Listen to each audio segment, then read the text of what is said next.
बिस्मिल्लाहिर्रहमानिर्रहीम। आजकल मीडिया में आप एक नई इस्तिलाह सुन रहे हैं कि दुनिया की ग्लोबल सप्लाई चेन तबाह हो गई है, यानी आलमी रसद के ज़राए वो तबाह हो गए हैं। इसका क्या मतलब है और ये क्या हो रहा है दुनिया में कि अचानक चीन के अंदर, चाइना में लोड शेडिंग शुरू हो गई है बिजली की, इंडिया में बिजली की लोड शेडिंग शुरू हो गई है। पूरी दुनिया में कंटेनर पोर्ट्स जो हैं, जो सप्लाई लाइन है, जो कंटेनर्स आते हैं पोर्ट्स के ऊपर, वहां ब्लॉकेड होना शुरू हो गया है, सामान नहीं उतर रहा। पूरी दुनिया में किल्लत हो गई है, खुराक की भी, अद्वियात की भी, फ्यूल की, ईंधन की। पेट्रोल की कीमतें आसमान पर जा रही हैं और जो गैस प्राइसेस हैं, एलएनजी की कीमतें जो हैं वो भी कई गुना बढ़ती चली जा रही हैं। और अभी सर्दी आई भी नहीं है और सर्दियों में इनकी कीमतों में वैसे ही इजाफा हो जाता है। ये सब कुछ क्या हो रहा है, इसके लिए हम आपको थोड़ा सा पीछे लेकर जाएंगे, लेकिन उससे पहले ये बात हम आपको बता दें कि पिछले 1.5-2 साल से मुसलसल एक बात हम कौम को बता रहे हैं, अपने हुक्मरानों को बताने की कोशिश कर रहे हैं कि आने वाली दुनिया में ये कहत और जंगें बर्पा करेंगे, मईशत की तबाही लाएंगे और इसके नतीजे में दुनिया की आबादियां कम करनी है इन्होंने। और इसके लिए पाकिस्तान को तैयारी करनी है, इसके लिए हमें अपने गल्ले के ज़खायर तैयार रखने हैं, इसके लिए हमें पाकिस्तान में ईंधन और फ्यूल और पेट्रोल और डीजल जमा करके रखना है, या उसकी रसद ऐसी रखनी है कि किसी सूरत में हमारी यह रसद बंद नहीं की जा सके। लेकिन ना हमारी हुकूमत ने इस पर कोई तवज्जो दी, ना कौम को कोई फिक्र है, ना अशराफिया या मीडिया को इस बात का कोई अंदाजा है कि कितने बड़े बड़े खतरात हमारे सरों पर मंडला रहे हैं। हम हमेशा जब भी हमारी गल्ले की फसल होती है, हम अपनी गंदम एक्सपोर्ट कर देते हैं, फिर कुछ अरसे के बाद उसको इंपोर्ट कर रहे होते हैं जाहिलों और बेगैरतों की तरह। जब चावल अल्लाह हमें सरप्लस देता है तो हम चावल पूरा का पूरा उठा के एक्सपोर्ट कर देते हैं। हालांकि अब पूरी दुनिया में इस वक्त कहत बर्पा होने जा रहा है। हर मुल्क, पूरी दुनिया में क्रॉप फेलियर्स हैं, चाहे अमेरिका हो, वेनेजुएला हो, ब्राज़ील हो। बड़े बड़े ममालिक जो गल्ला पैदा किया करते थे, सोयाबीन पैदा करते थे, वो सब तबाही के दहाने पर पहुंच चुके हैं। तो ये सब कुछ हो क्या रहा है, हम थोड़ा सा आपको पीछे लेके जाएंगे लॉकडाउन स्ट्रैटेजी की तरफ। जब इन्होंने लॉकडाउन लगाना शुरू किया, उस वक्त हमने ये बात बताई थी आपको कि इनका मकसद मिडिल क्लास को तबाह करना है, दुनिया की मईशतों को तबाह करना है। जो दुनिया के आला तरीन 0.01% इसकी जो आला तरीन बिलियनर्स हैं, वो तो अमीर कबीर ट्रिलियनर होते चले गए, लेकिन वो तमाम लोग जो नौकरी पेशा थे, वो तमाम लोग जो छोटा कारोबार करते थे, दुकानें चलाते थे, वो तमाम लोग जो मिडिल क्लास या लोअर मिडिल क्लास से जिनका ताल्लुक था, पूरी दुनिया में इनकी तबाही बर्पा हो गई। खुद पाकिस्तान में कोई 2 करोड़ से ज्यादा लोग बेरोजगार हुए। दुनिया में एक ही स्ट्रैटेजी थी, इस हुकूमत को भी वही स्ट्रैटेजी दी गई, जो कुछ उनको रॉथस्चाइल्ड और रॉकफेलर ने कहा इन्होंने कर दिया।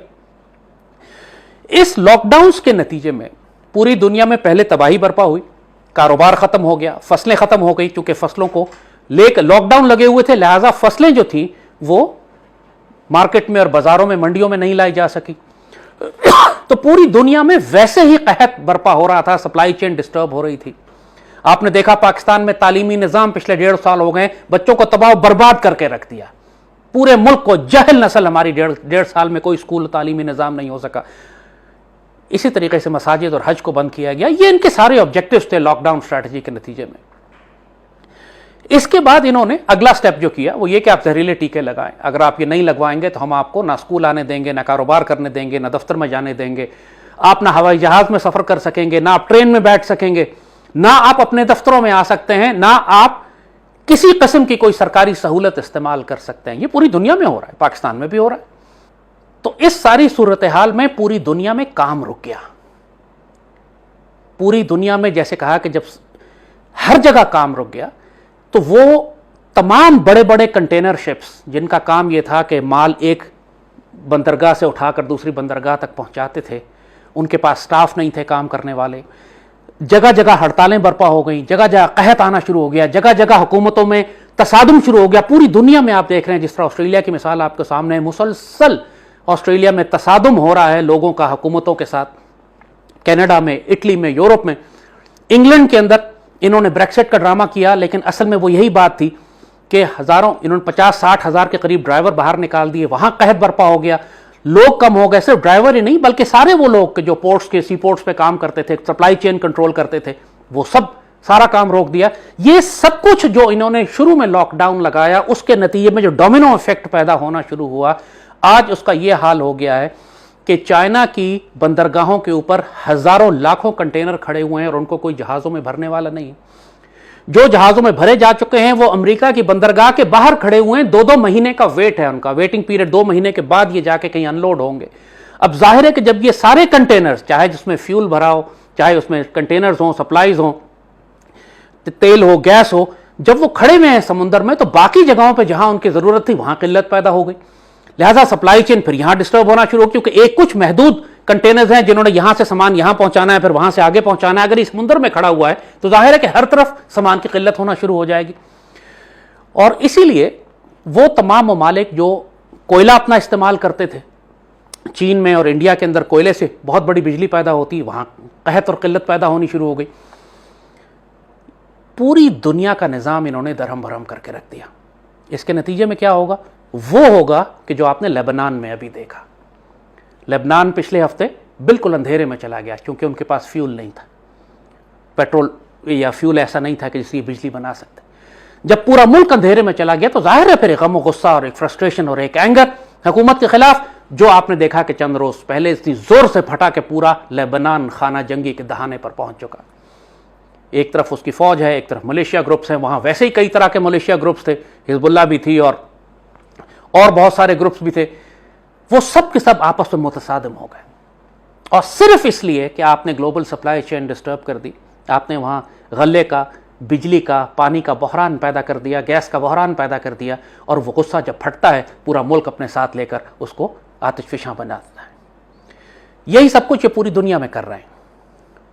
जैसे हमने ये बात कही कि इनफरादी तौर पर भी और इज्तिमाई तौर पर बहैसियत एक कौम के पाकिस्तानियों को इसकी तैयारी करनी थी। बहुत तवील अरसे से हम आपको बार बार नसीहत कर रहे हैं कि अपने पास गंदम का, खुराक का 1 साल का ज़ख़ीरा रखिए। हमारे गांव देहात में लोग आम करते हैं, कोई नई बात नहीं कर रहा मैं। ये शहरी इलाकों के लोग हैं जो बेवकूफ़ हैं, हर रोज़ जाके सुपरमार्केट से ख़रीदारी करते हैं। गांव देहात के लोग तो हर साल जब गंदम की फसल होती है 1 साल के दाने अपने घर में रोक रख लेते हैं। उनके पास अपनी गाय होती है, अपनी बकरी, अपनी मुर्गी, अपनी चीज़, अपना गंदम, अपनी फसल, अपनी सब्जी। सादगी में गाँव वाले हमारे गुजारा करते हैं बगैर बिजली पानी गैस के भी, और अल्लाह के फजल से कोई भूखा नहीं मरता।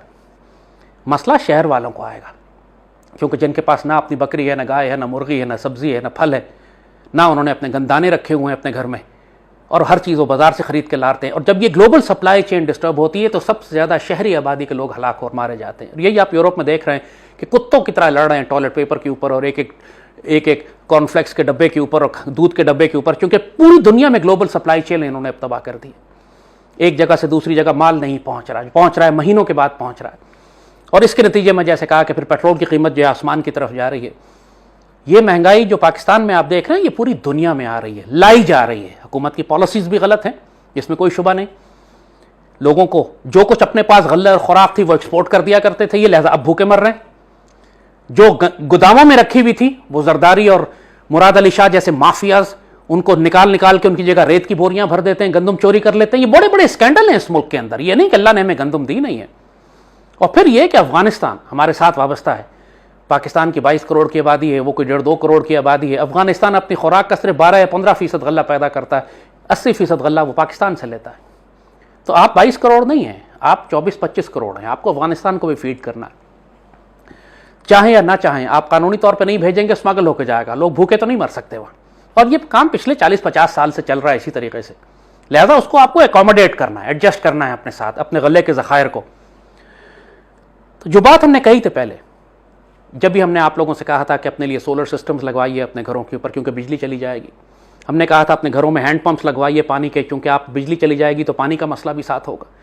हमने आपसे कहा था सर्वाइवल बैग्स बनाइए और अपने आप को इस तरीके से ज़िंदगी गुजारने का आदी बनाइए कि जदीद सहूलतों के बगैर भी आप जिंदा रह सकें। गंदम होती है तो साल के दाने और चावल खरीद के अपने घर में रख लीजिए, सादा खाना खाएं लेकिन कम अज़ कम आपके पास गुजारा करने के लिए तो होगा। और कौमी सतह पर भी ये बात कही थी हुकूमत से। आप बात कर रहे हैं कि हम बाहर से oil and gas, petrol Pakistan का सारा समुद्र के रास्ते आता है, हमारी LNG सारी समुद्र के रास्ते आती है, लेकिन जब अवेलेबल ही नहीं है मार्केट में, पूरी दुनिया के बड़े बड़े मुल्क खरीद के ले जा चुके हैं, तो आपको कहां से मिलेगी? मिलेगी भी तो 10 गुना ज्यादा कीमत के ऊपर। और यही हो रहा है इस वक्त आज पाकिस्तान के साथ। और अभी तो सर्दियां भी नहीं शुरू हुई। मैं साफ हुकूमत पाकिस्तान को एक फिर नसीहत कर रहा हूं, हमने 100 दफा पहले भी कहा है, आप ईरान के रास्ते अपनी पेट्रोल की सप्लाई लाइन खोलें, ट्रकों के जरिए। ईरान के पास पेट्रोल है बेचने के लिए, इसके लिए आपको कोई कंटेनर शिप्स नहीं चाहिए, कोई बहरी जहाज नहीं चाहिए। ऑलरेडी बलूचिस्तान में ईरान का स्मगल पेट्रोल बिक रहा होता है, इसको ऑर्गेनाइज कर दें। आप रियासत के तौर पर नहीं कर सकते, आप लोकल मकामी कारोबारी हजरात को इजाजत दे दें, स्मगलरों को इजाजत दे दें कि यार तुम लाओ पेट्रोल बेचो, कम से कम मुल्क की जरूरियात तो पूरी होंगी। क्योंकि इस वक्त आपके पास पेट्रोल आएगा ही नहीं बाहर। सऊदी अरब जितना मर्जी क्रेडिट लाइन आपको देता रहे, जब टैंकर है ही नहीं दुनिया में इस वक्त आपको अनलोड करने के लिए, तो एलएनजी है ही नहीं टैंकर्स, तो आप कैसे अनलोड करेंगे और मिलेंगे और लेके कैसे आएंगे पाकिस्तान में। नतीजतन पूरे पाकिस्तान में जैसे पिछले साल आपने देखा था कि लाहौर की बड़ी बड़ी आबादियां 10-10 करोड़ के घर हैं, लेकिन लकड़ी जला के खाना पकाने की कोशिश कर रहे हैं क्योंकि गैस नहीं है। मुल्क के अंदर गैस की लोड शेडिंग, पाकिस्तान के अंदर जो गैस के जखायर थे उनको हमने इस्तेमाल नहीं किया, ज्यादती करके इस्तेमाल किया, मिस यूज किया, प्रॉपर नए जखायर नहीं तलाश किए, जो किए उनको निकाले। जानबूझकर ये स्ट्रैटेजी मुल्क के अंदर भी और आलमी तौर पर भी बनाई गई कि दुनिया में, मुल्कों में, खास तौर पर पाकिस्तान के अंदर भी पेट्रोल का और गैस का कहत पैदा किया जाए। पाकिस्तान को हर हाल में अपनी पेट्रोल और फ्यूल की ऑल्टरनेट सप्लाई लाइन खोलनी है। हमें एडवांटेज है कि ईरान के साथ हमारा बॉर्डर मिलता है ऑन ग्राउंड, हमें कोई बहरी जहाज की जरूरत ही नहीं है, टैंकर्स की जरूरत ही नहीं है, हमारे लिए ट्रक्स काफी हैं इस फ्यूल को पाकिस्तान में लाने के लिए। ईरान से मुआहदा करें, ईरान के पास सरप्लस पेट्रोल पड़ा हुआ, गैस पड़ी हुई है सरप्लस बहुत, लेकर आए पाकिस्तान में। क्योंकि हमारी जो बड़ी ऑयल मार्केटिंग कंपनीज हैं, जो शेल है, जो टोटल है, जो दूसरे जो फॉरेन मल्टी, ये इजाजत नहीं देती, इस बात हंगामा करती, इनके ताल्लुकात हैं हुकूमत में कि जी हम ही लेंगे, अगर ईरान से पेट्रोल आना शुरू हो गया तो इनके प्रॉफिट्स कम होंगे, इनके मार्जिन कम होंगे। दूसरी जानिब इन कंपनियों की जो जिम्मेदारी है कि मुल्क के अंदर रिजर्व रखें पेट्रोल, ये उतना रखते भी नहीं है। पाकिस्तान स्टेट ऑयल करप्शन की इतनी ज्यादा उसके अंदर, इतनी ज्यादा तबाह बर्बाद उसको कर दिया है कि ना उसके पास स्ट्रेटेजिक रिजर्व है, और ये हर हफ्ते जब तक शिप ना आए इनके पास सप्लाईज नहीं होती, अपना कोई रिजर्व नहीं रखा हुआ मुल्क में इन्होंने। सब कुछ बैडली मैनेज्ड है, इंटरनल करप्शन भी है, मिसमैनेजमेंट भी है, और ग्लोबल सप्लाई चेन डिसरप्शन भी है। तो ये बात इस वक्त पाकिस्तान के हुक्मरान को, अशराफिया को, पाकिस्तानी मीडिया को, जैसे किसी को एहसास नहीं है कि कितना बड़ी कयामत आने वाली, पूरी दुनिया में आ रही, सिर्फ पाकिस्तान में नहीं। हमें तो उसका अल्लाह का फजल है कि असर कम होता है, कि हम किसी हद तक, हमारे लोगों के पास अपनी गंदम, अपना गल्ला, अपनी खुराक होती है। आपने ऑस्ट्रेलिया की मिसाल देखी, वहां पे जब पूरी सप्लाई चेन डिस्टर्ब कर दी उन्होंने, नतीजा यह है कि वहां बराह रास्त ऑस्ट्रेलिया में मार्शल लॉ तकरीबन लग चुका। एक इलाके से दूसरे इलाके में आप नहीं जा सकते।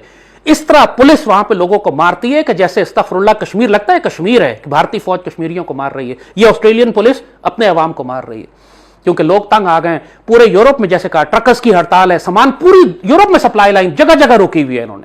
अब जाहिर है यूरोप एक दूसरे पर डिपेंड करता था, अब रूस की गैस सप्लाई लाइन की गैस है जिसके ऊपर यूरोप चलता है, अब वो एक मसला पड़ा हुआ है उसके ऊपर कि रूस कह रहा है कि जितनी सप्लाई हम देते हैं तो मजीद नहीं दे सकते।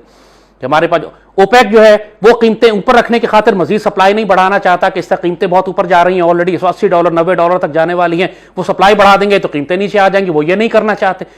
तो जैसे कहा ये डिलिबरेट केओस है, डिलिबरेट इम्प्लोजन ऑफ सोसाइटी है। जो इंसान जहरीले टीकों से नहीं मरेगा वो भूख और प्यास से मारा जाएगा, वो कहत से मारा जाएगा, फिर इसके नतीजे में कौमों में, मुल्कों में जंगें होंगी, वो जंगों से मारे जाएंगे। ये सब के सब एक, जिसको ये ग्लोबल रीसेट कहते हैं, जिसको ये कहते हैं न्यू वर्ल्ड ऑर्डर के क़याम से पहले जो कुछ है हमने इसको तबाह बर्बाद करना है। आलमी निज़ाम नौ, न्यू वर्ल्ड ऑर्डर, इससे पहले ग्लोबल रीसेट करना चाहते हैं, तामीर नौ जिसको कह रहे हैं, दोबारा से आगाज कर रहा है, असर नौ आगाज इस दुनिया का, जो नूह अलैहिस्सलाम के तूफान के बाद हुआ था, जिस सारी दुनिया तबाह हो गई और किश्ती से लोग दोबारा शुरू हुए थे। ये कमबख्त, ये पलीत, ये शैतान, ये दज्जाली दोबारा उसी मामले को खुद नाउज़ुबिल्लाह अपने आप को खुदा समझते हैं, जिस तरह फ़िरौन अपने आप को खुदा समझता था। ये चाहते हैं कि इस दुनिया की आबादी कम करके अपने निज़ाम को खुद अपनी मर्जी से तैयार करेंगे, जिसमें 7 अरब लोगों की हमें ज़रूरत नहीं है, 50-7 करोड़ लोग काफ़ी है हमारे लिए। इसमें ये हर किस्म के इंसानों को हलाक करना चाहते हैं। तो ये सब कुछ इस वक्त आपके सामने दुनिया में हो रहा है। अपने आप को तैयार करें। अल्लाह ने आपको गले के खुराक के वसाइल दिए, हमारे ज़मीन के नीचे पानी भी है, हमारे पास गैस भी है मुल्क में, और अल्लाह ने हमें हमसाए भी ऐसे दिए हैं। हम चाहें तो ईरान से फ्यूल ला सकते हैं। अगर अपना तेल नहीं निकालते, मुल्क में तेल है उसको निकालो यार, मुल्क के तेल को नहीं निकालते तो कम से कम अपने हमसाए से तुम तेल ले लो, ट्रकों के जरिए ले आओ, ताकि जो दुनिया के अंदर जो टैंकर क्राइसिस बना हुआ है, जो शिप्स अनलोड नहीं हो पा रही हैं, कम से कम उसको आप बाईपास करके पाकिस्तान की दिफाई ज़रूरियात, हमारी मुल्क की ज़रूरियात आप पूरी कर सके। जैसे हुकूमत खुद नहीं कर सकती तो जैसे कहा मार्केट को इजाज़त दे दें, जिसका दिल चाहे इंपोर्ट करे ईरान से टैंकरों के जरिए फ्यूल, इसको रेगुलराइज कर लें। इस वक्त जो आदमी ईरानी पेट्रोल लेकर आता है आप उसके खिलाफ मुकदमे करते हैं, उससे लड़ते हैं। हालांकि करप्शन चल पूरे मुल्क के अंदर ईरानी पेट्रोल इस्तेमाल हो रहा है, इसको ऑर्गेनाइज कर लें, ये काम आएगा आपको। गले के ज़खायर मुल्क के अंदर रखें, इनको ज़ाया ना करें। और इंफरादी तौर पर भी हर घर अपने लिए, अगर तुम्हारे पास कैपेसिटी है, सलाहियत है, अपने पास चंद महीने के दाने कम अज़ कम गंदम खुराक ज़ख़ीरा रख कर लो, थोड़ा सोलर पैनल्स लगा लो ताकि बिजली पानी तुम्हारे पास आता रहे। हैंडपम्प्स पूरे, अगर एक शख्स अपने घर में नहीं लगा सकता, मोहल्ले वाले मिलकर लगा लो, 10 15 20 50 घर मिलके एक हैंडपंप लगा लो ज़मीन में, ताकि कम से कम सारे घरों को पानी मिल सके। वहाँ से हर मसले का हल मौजूद है। ये फजूल बकवास ना किया करो मुझसे।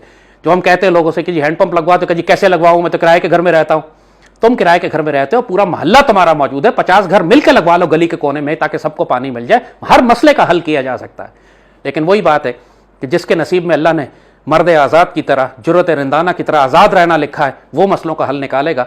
जो पहले ही गुलाम, शिकस्त खुर्दा, फरेब खुर्दा है, वो हर मसले में एक और जब उसको मसला बताओ तो वो 100 मसले और खड़े कर देगा कि मैं कैसे करूं, क्यों करूं, कब करूं, कैसे करूं, कौन करके देगा।